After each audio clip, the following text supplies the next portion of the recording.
let's look at that in more detail. Now, last week we looked at the guard, player, bottom person, and what they needed to do in order to create some sort of reaction.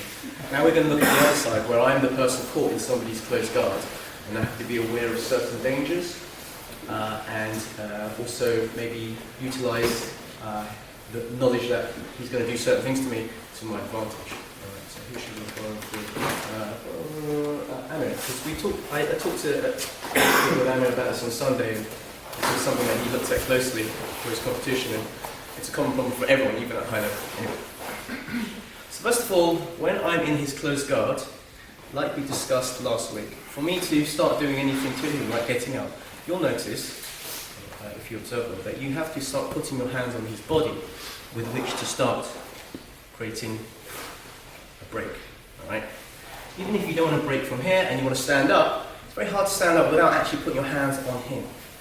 It's just because especially if he's using his hips to control me and wobble me around, so inevitably you will put your hands on him and stand up, which, as we discussed last week, is his opportunity to start attacking for these kind of whips here, where my arm is put out of action.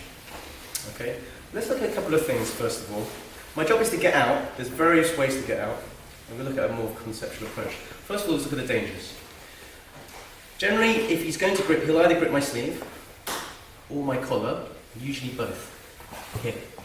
Now already I'm under attack, and you have to be aware that you are under attack. You cannot just go about your merry business thinking, well, it doesn't feel like I'm in danger, I'll just carry on.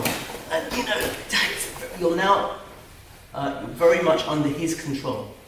And the reason is because the number one rule of being inside somebody's guard is to maintain good posture. When I mean good posture, it doesn't necessarily mean like you're standing straight up, but straight enough to not allow him to control you.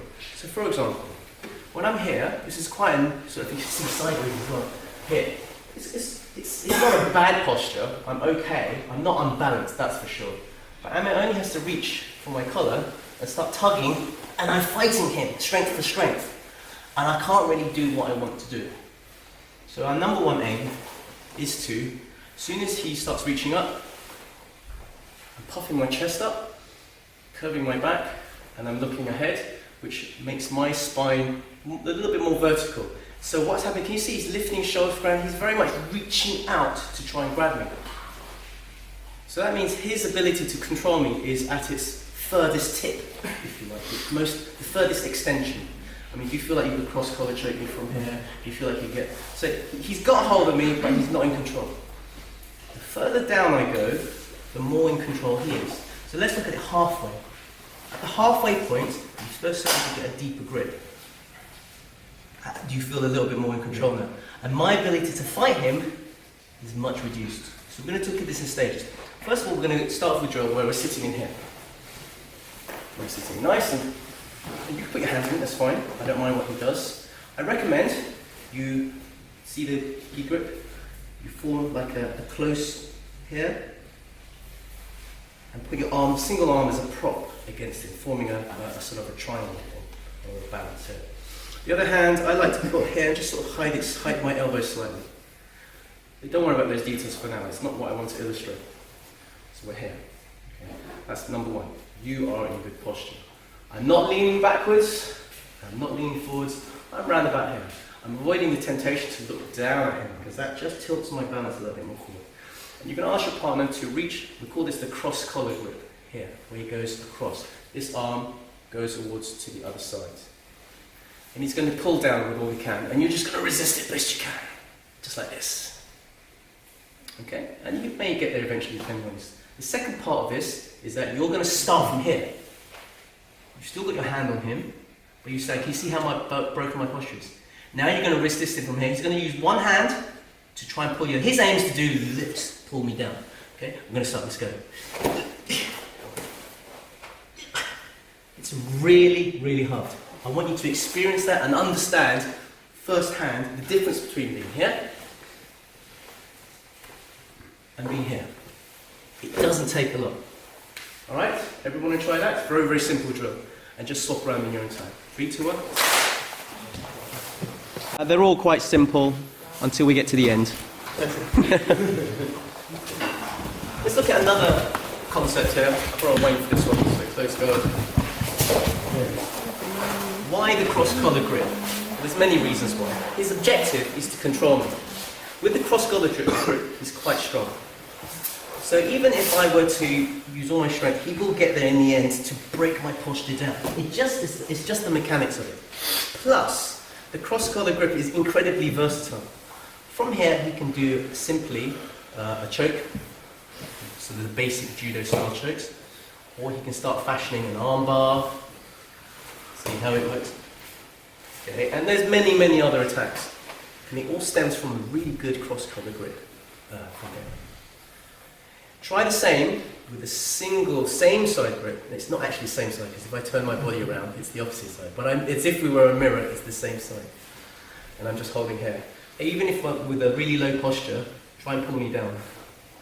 Nothing's really happening. I can easily try and... It's just like 0.5 times harder for you. And even if you manage to break posture, what's available to you? There isn't really any attacks, is there? So his objective, there's no objective to pulling on the same side, apart from just annoying me and sort of seeming like he's threatening me. What he wants is this side, the cross collar. Either hand, doesn't matter, he wants the cross collar. So our next drill is just for you to sample the strength difference he requires and the ease with which you can defend if it's the same side collar. So if he grabs here, do the same thing again, just trying to defend. Now grab here, be as strong as you like.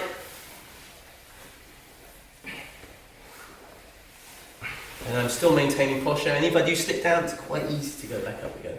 Okay, so a very quick drill, just for a minute or so. 1, 2, 3. As promised, we are actually looking at the other side of the coin. But if you don't know how and why the other person is doing certain grips on you, then you're going to struggle to execute these kind of defensive moves from this position rather than the other position. You have to understand what they're trying to do. Braun Marcel. Let's go. As we've demonstrated, him getting a cross-collar grip is not a good thing for you. It's not the end of the world. Already, he's at a numerical advantage. He has one grip versus no grip on me. He's at a numerical advantage. I need to get rid of his grip and even out the stakes. We've already looked at We've already looked at your very first defensive position, which is to maintain good posture. Yeah. So for him to reach up, he has to reach up quite high. And it's at this stage, as soon as he starts reaching up, you stop defending, you push back down. I like to use 2 on 1. If you just use 1, there's a danger that he's one of those quick grippers. You see, it's very hard to get rid of. So get into the habit of, as soon as he reaches up, I'm grabbing at the wrist, and I'm pushing up. Okay? I guess you could get away with pushing away, but it's a little stronger the grip. So if you can grip a little stronger, like push away, yeah. Plus he's turning it like bicep curving, so it's very hard. But up, there's less resistance, isn't there? Yeah.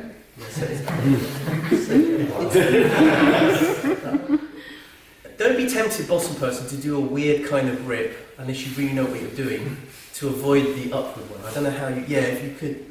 I don't know what if you sort of do like a. How would you avoid the upward one? Yeah, like your bicep curling like this. Yeah, because you don't have any strength there, so then I can just start breaking you down and start getting out. Sorry. His ability to grip has to remain strong. So here is here, and then I can't be allowed to dominate this arm, which is what all this job is for. Don't worry about that. That's kind of like blue belt stuff. You know this, right? Mm-hmm. No, you don't. I didn't teach you that. So, this is the drill. We sat in our close guard. I've got good position, but no, he's going for it. He's going for it. Immediately start gripping it at the wrist and push up while you're moving back. Now, don't be tempted to move all the way back, because this is really, he does what we call the hip bump sweep, which I haven't taught some of you, but realise that it exists. Really try and avoid this thing going backwards. You are about here at most. So he reaches up, and you keep hold of it. Okay? You keep hold of it. You don't have to use 2 hands. I use this hand to push this down into his belly, and you keep that here. So watch again, this is what I did. He reaches up, I give it. Punch into his stomach, don't really punch, okay? Keep that hand. Look, I've trapped his arm now. See this hand? The forearm, trapped underneath it. Try and get your arm out. What are you going to do with that arm? Yeah, okay. Okay, trap it. And the same thing again. So he reaches with that arm. Trap it. Here. Just in case, I'll go over again the grip combination, in case you get sort of all fuddled. He reaches up very slowly. 2 hands. Pushing up. I need to do something with his hand, because otherwise he'll just keep gripping and gripping and gripping. Punch into his stomach, cover it with your forearm, you keep it there. Okay, so now I'm numerically at an advantage. I have 2 against 1. He only has 1 left. Let's do that. Pull me down.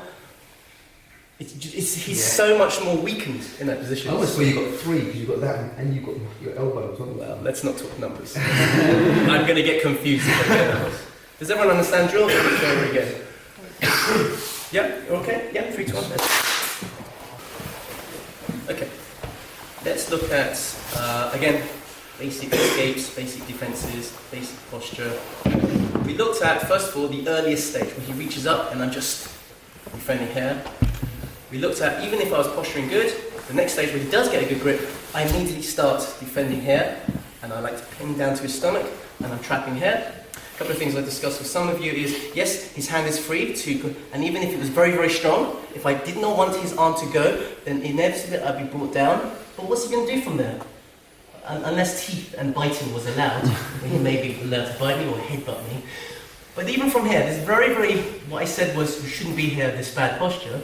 It's quite, really hold strong. It's quite easy for me because I'm pinning his arm. He needs this arm. Alright? We'll talk about why later on if I have time. But for now, I want to look at the worser case scenario where I'm not in good posture, I managed to sort of slightly lose control, and I'm here. Now he starts gripping from here. As we already discerned earlier in the drill, fighting him from here is very hard. Now you're going to bend your arm and you're going to create tension there, but you're not going to pull me all the way down. Now what I want you to do, guys, is to get rid of this grip from this I'm bent over like this, and his arm is bent, it's very strong, okay? Try to ungrip from here. Yeah, and he just should be he shouldn't be expending too much energy from here. And bear in mind, you are also now in the zone of danger where he reaches over and starts cross-collar choking. You are in a lot of trouble. So your first part of the drill is to defend it from here and just pull off. Try and posture up and pull off. And it's very, very hard. The next part of the drill, 2-part drill, because otherwise we have to keep stopping starting, is once you've allowed your opponent to do this, you're going to do something else for me, alright? You've done your best at this and you can't get rid of it, you put your hands on him and you walk backwards. And then you release. So, let me show you the whole thing here. You start off, you start off here. This is bad, but you made a mistake. He grips, nicely grip, and he starts pulling you in just enough to create tension. First of all, try and see what this does. It shouldn't do too much. You should be, if he's done the right job, you shouldn't be able to ungrip this. Alright? The next part is, damn, I need to get out of here. Don't just sit up, you can't. You need to sit backwards. So I call this reverse catwalking. See what I'm doing? Look, I'll keep it on there. Now look, he's stretching up. He's at the fingertips. We're at the beginning again, guys. Yes? Anyone want to see that again? Or you're okay? Okay, good. 3, 2, 1, let's guys, any problems with this? Fairly straightforward, right? That's the point of the fundamentals class. To bring you the very core basics of Brazilian Jiu-Jitsu. And nothing gets more classically Brazilian Jiu-Jitsu than the closed guard, or getting out of closed guard. You will find that when you spar, you compete, you'll be stuck in someone's closed guard, or you'll be using closed guard. I'd say a big majority of the time. All those who've competed, closed guard is pretty much a staple, right? Or having to deal with someone's closed guard, very much a staple. So the more time you spend on these, especially noting the fundamentals and the basics of what is required, will make your ability to use closed guard or being inside closed guard much better. Let's look at another scenario. So,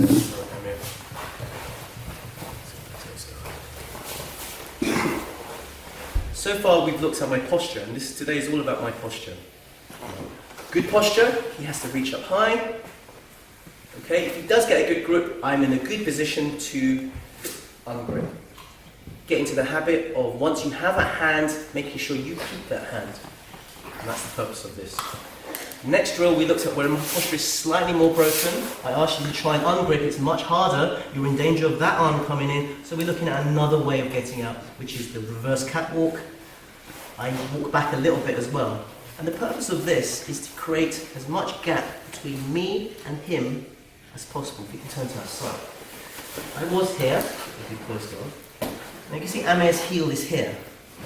Alright? There's quite a bit of a gap here, which means there's not much gap here, which means I'm under his close control without the grip. If I walk backwards, what I'm effectively doing is creating a nice big gap here. You can actually visibly see a hole here, and it's very tight here. Okay, because I should be pressing my back against his ankles, and his ankles, just this alone, will make his ankles pop open. And that actually is your primary goal, to make his ankles pop open. So combined with the reverse catwalking, you do have an ability to break open his guard, and an added benefit is that his grip is weaker. So I haven't walked backwards. Getting rid of this is very hard. If I do walk backwards, assuming my posture isn't too badly broken, it's a bit easier. Let's look at a third and final scenario, put my glasses for this, where everything's gone wrong. He has completely broken my posture down right here. My head is literally on his belly. It doesn't take much at all for him to finish me off with a cross-collar choke. So whatever your method, yeah, here. I'm literally within his perfect zone and boundary for submitting me with a strangulation with the collar grip. So we have to defend this. Number one, I like to grip the arm here, like this.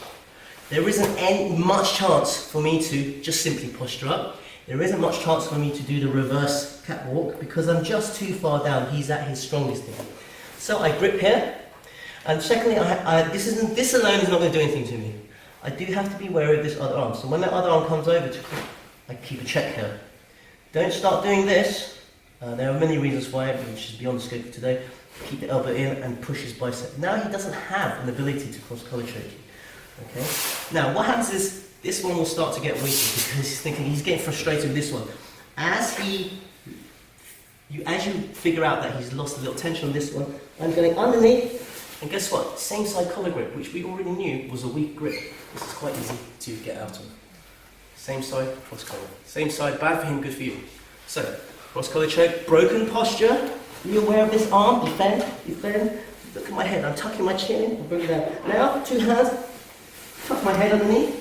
Very easy to posture up again, and you're in safe zone. So the whole drill is, you let him get a grip and he lets you break you down. Hold the arm here to stop him creating some pressure on your neck. Defend against this arm, he gets frustrated. All the time, I find a way to pop underneath, and this should be fairly straightforward to get back to the beginning again. Everybody understand that drill? 3, 2, 1, let's